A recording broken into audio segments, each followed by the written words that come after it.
So, video games. We've had this medium for a few decades now, and we've done quite a bit with it. Mostly we fight over the jaw shapes of our female protagonists, but it's honest cultural work. From the very beginning of video games, we've kind of had these two mediums running alongside each other. We've had the increasingly concretized 2D screen gaming experience, and we've had this elusive virtual reality dreamscape that books and movies and TV shows have been far more enamored with. In fiction, these two mediums are actually not separate. They are two temporal points on the same axis of progress. It's simple. Regular video games are the starting point, and VR is the end point. Video games should be trying to be as realistic as possible, as immersive as possible, and supposedly nothing is as immersive and realistic as VR. In Ready Player One, all the video games of past generations converge in Oasis, a virtual reality universe. Borderlands accessories stock a market. Overwatch characters and Battletoads scuttle across the terrain. Oasis is a happy meal of nostalgia meant to sublimate all of the video games that have come before it in this technologically robust 3D reality. In these fictions, why would you play anything else when you have virtual reality? Even if you don't want to play VR, you can play non-virtual reality games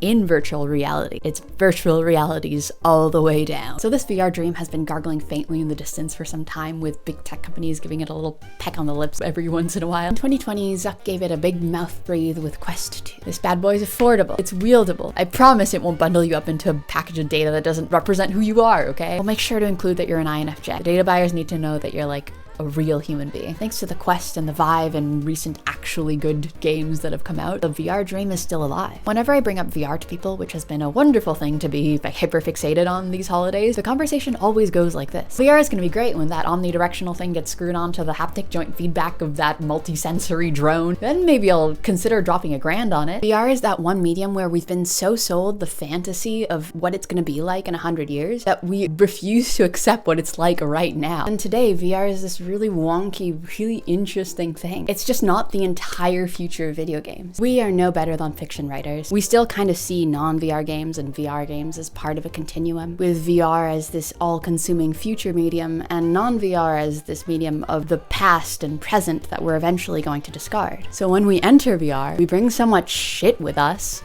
around our ankles, narrative devices, mechanics, just everything. Even though VR and non-VR are entirely different means of play. Mostly, our bodies are a problem. We all know that VR Alex did not have a body, spawning some fairly weird fan theories about why that might be the case. Having a body in VR is fully possible. Inverse kinematics can be used to approximate where someone's arms and other limbs would be, but there is room for improvement. Behold the pure body horror of seeing your tendons twist not quite right in your meat sack. Behold trying to grab something and accidentally knocking it over with your elbow. Both equally horrifying prospects. Yet having a body in VR is still quite popular. People still find it sort of wrong to be a set of floating hands. Sets of floating hands in general have never been up to any good. To satisfy the hordes, developers are left to create body containers. Humanoid game objects that can properly contain as many types of bodies as possible. Enter the average person. A golden ratio triangulation of averages. Average finger sausage size, average arm length, average hairlessness. It is impossible not to feel represented by this unremarkable hunk of flesh. Yes,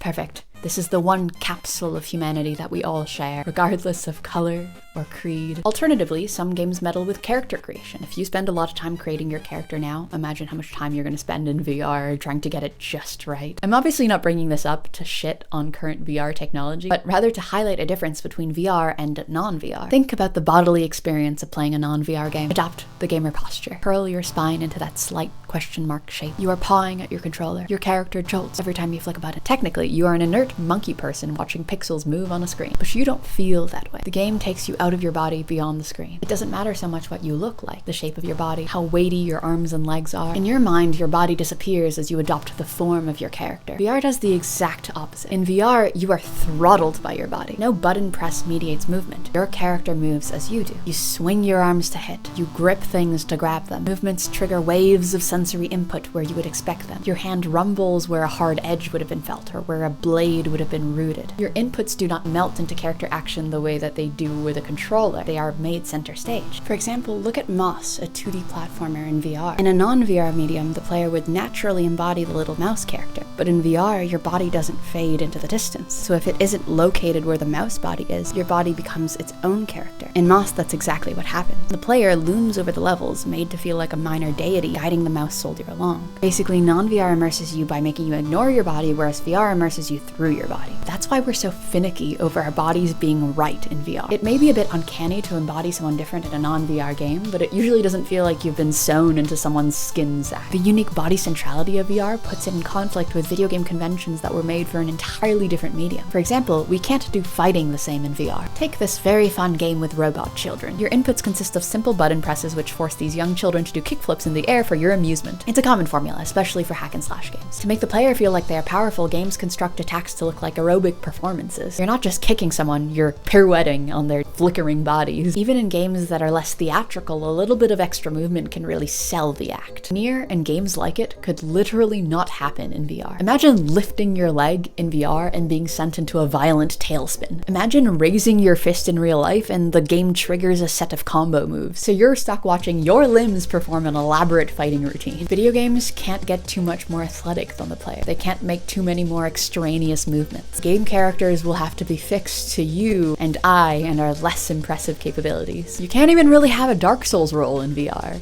Damn, no Dark Souls in VR.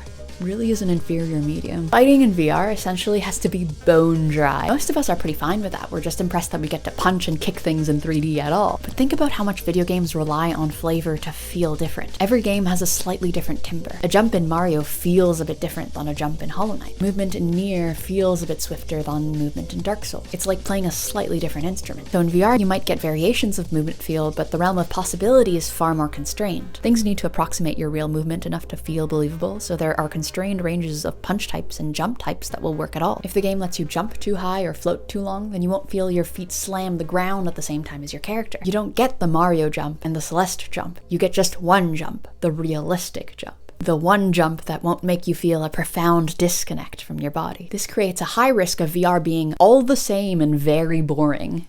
We also can't tell stories the same in VR. In Resident Evil 4, a large part of the storytelling occurs through cutscenes. These cutscenes build up tension, they tell the player what's happening, they craft a more alive-feeling world. But cutscenes made for a non-VR medium don't really account for player presence. They don't know what to do with the player's body. If the cutscene features the player, do you have the player move and act in a disembodied way to advance the plot? If you have a cutscene that doesn't feature the player, where do you put them? Do you make the player hover where the cameras would be, like a third-person god? Do you put them into the shoes of a different character? Resident Evil solves this in a really jarring way. They kick you out of your body, they put you in front of a 2D screen, and they make you watch footage of yourself being hunted. And when the cutscene is over, they rip you from your body, shove you back into the character to deal with the issue. It's both weirdly cruel and absolutely necessary. Game cutscenes as they are right now cannot survive VR. You see a little bit of this in Half-Life Alyx. The game keeps its cutscenes to a minimum, and they're really clever about framing them. They'll lock the player off in a room or a ledge somewhere, far enough from the relevant action that the player can't meddle in it and change the course of human history. These framing techniques only work sparingly. There are only so many times that you can get stuck on the wrong edge of a ledge or a window before it all starts to feel very contrived. And I know games are going to start to fix this by going for the Scrooge dream sequence cutscene, but I want better for them. Down with the dream sequences. It's like having a character sing about how they feel instead of showing it. There are so many better ways to deliver a story than with middle school symbolism. Like, wow, you dreamed about a monster that parallels the villain in real life. How frickin' original. No one should sing or dream in video games. I'm putting my foot down. I've been a real grump so far, telling VR what it can't do. So I'm going to be a little less overbearing now and tell it what it should do, what it should bring with it and leave behind from non-VR mediums. I am a woman scorned by the VR industry. I'm a fast-talking girl boss that the decrepit establishment fears. Zuck,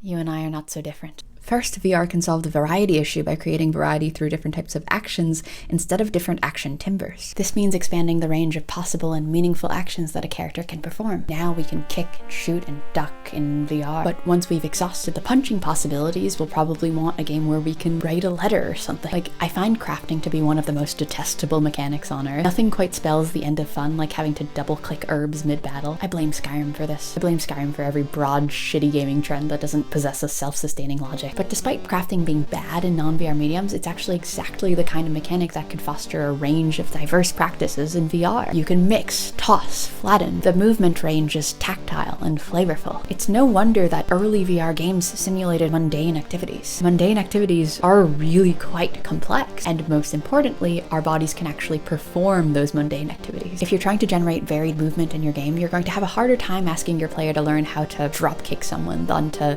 thread a needle. If moving in Celeste Celeste is like playing the banjo and moving in Mario is like playing a ukulele, and in VR you can only play the guitar, then this is like asking players to play a different song on the guitar. Secondly, VR should let players struggle with their bodies. We are so very invested in the video game ego fantasy, and VR tends to be either satirically hard to control or tries to replicate that traditional gaming power fantasy by smoothing over the difficulties posed by the human body. For instance, Alex knows that it is harder to pick things up and move around without motion sickness in VR, so they give you infinity gloves to flick things around at will. But preserving the ease and control that we are used to in other games can mean sacrificing what the VR medium specifically can offer us. VR offers us the opportunity to wrestle with our own physical limits. When we drop something, we have to physically crouch to pick it up, interrupting the flow of combat. We might have to take our one set of eyes off of danger for a split second. We also only have 2 hands maximum, so our ability to pick up multiple items under pressure is severely circumscribed. Our human limits can be a part of the game itself, as part of the game as any status effect or jump length cap. Imagine a VR game where you have to gather spell components and combine them in real time to cast spells, like cracking a dragon's egg over the sigil of a demon to cast a fireball, or folding gold dust into sawtooth batter to cast a paralysis spell, all while trying to keep your limited number of limbs doing the right things at all times. This type of system would lend itself well to a generous difficulty scale. Since people have wildly different bodies with wildly different capabilities, it is worth letting users adjust the game to a degree where they are struggling at a comfortable, engaging level. Thirdly, VR does not need to be as gamified as non-VR games. Games have gotten really good at being games. They've gotten so good at hitting the specific pleasure sensors in your brain with the right combination of sounds, colors, and in-game rewards so that every action you do feels weighty and feels meaningful. Like I've mentioned before, to make you feel the physical impact of what you're doing, even a game like Mortal Shell will juice up your strikes. Your attack animation coils up slightly before launching forward with greater force. Flash grenades explode everywhere you touch. There are a few reasons why games do this. First, feedback helps you play the game better. You need to know when you've landed a successful hit or when you've been damaged, and the juicier a game is, the easier it is to figure that out. Secondly, feedback helps you embody the character. Vibrations and sounds simulate texture and resistance. And thirdly, it drives immersion. According to What Is It Like to Be an Avatar by Dr. Roberto Letizia, in-game goals and feedback draw the player into the world, beyond their bodies and beyond the screen. Players are motivated to invest in the world and become the character by doing things that make numbers go up and plots move forward. Time and effort invested into a character fosters a sense of identification. Goals transform the player's in-game pawn piece into a bundle of purposive force. But let's roll that back real quick. Information, increased tactility, and immersiveness. These are all things that are easier to access in VR. 1, depth can be perceived, so it's far easier to measure where the pointy bit of your weapon will reach the enemy. 2, since you are physically performing the attacks, embodiment really isn't an issue. Any move you make will feel weighty because you are in fact wielding around your weight. And 3, VR already takes you beyond the screen into an immersive state. You are immersed by your very presence in the game space. Basically, we don't really need as much juice in VR. We could strip it all back down to the bare zeros and ones. I'm not saying that I want every VR game to contain only IKEA level minimalism, but there is value in being able to strip away the gaminess of a game while maintaining a necessary level of visual and auditory stimuli. For one, we could lay off a bit on the constant feedback loop structures that we've gotten so accustomed to, like fetch quests. If we aren't having to drive the player forward to immerse them, we can sort of just let them chill. Open world games could work really well here because players will be intrinsically motivated to just occupy space in the game. You don't need that time and effort and investment to foster identification. Buy-in is instantaneous because the player is the character, permitting a more exploratory, free-form game structure. We can also have combat that's more quiet, more meditative, more brutal, even. I have killed many an NPC, and I've never been guilty about it until VR. There's something about making the stab movement yourself. It's just not the standard trolley problem anymore.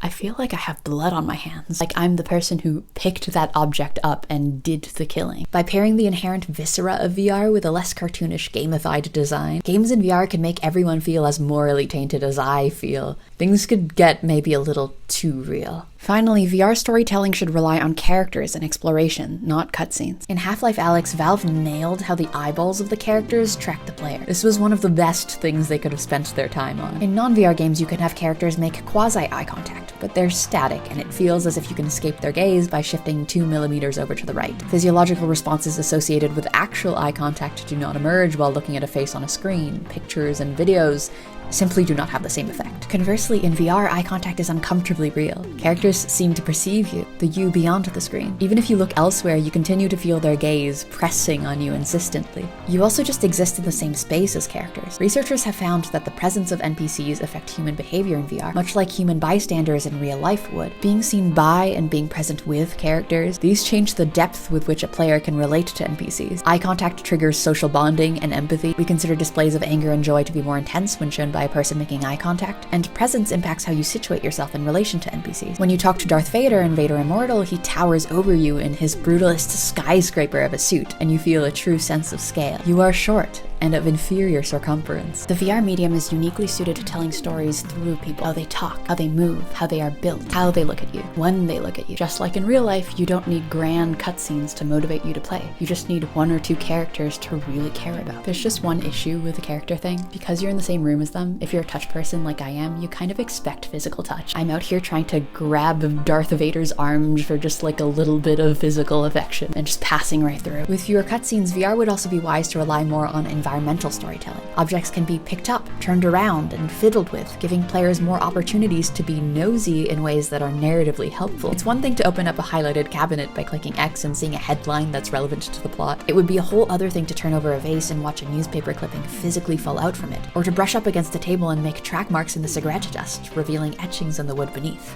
Again, Alex is really promising here. The details they peppered throughout the world made small-scale exploration very rewarding. In one article, level designer Corey Peters explains how environmental storytelling can work even better in VR games. You would add a table with a box on it. In any other shooter, you'd just scream through that room and keep moving on to the next reward. In here, people would walk over to that table, they would flip over the box, and they'd look under the table. They'd try to just search every single corner looking for things. Sean Vanneman, a developer on Half-Life, describes how audio can be combined with environmental cues to tell an alive, cohesive story. Players are just continually doing stuff, continually looking at things, continually picking things up in way higher bandwidth than they are in a traditional TV game. So, if we can leverage that character in your ear to be aware of what you're doing and what you're seeing, that could be really delightful. Hopefully I've organized all of the open access philosophy that I've read over the past few days into something coherent. VR is not some magical endpoint of gaming that needs to synthesize all that has come before it. It can't do what other video game mediums can, and it shouldn't be trying to. It is a unique, overhyped mess tailored to do unique, overhyped things. It is not the future of video games, at least traditional ones. It's its own completely different thing. The more we can separate VR gaming from non-VR gaming, the more we can mine each medium for what it does best, which means humans learning about themselves through new forms of art. Like when theater and sculpture happened and all the Greeks realized they like guys. Maybe VR will help us learn some deep truths about our humanity. Or maybe it'll just continue to be mostly Goat Simulator gore and furry parties. Either way, I'm very optimistic. Hey, if you liked this, I have a Ko-fi, which is the only way I get to buy games and equipment to make videos on TikTok or here. If you loathe my video quality, you can toss me a hate dime there. If you find me grating as a person, you can say mean things to me on Twitter @Greythorn3. TikTok comment sections are reserved for those who have a love-hate relationship with my content only.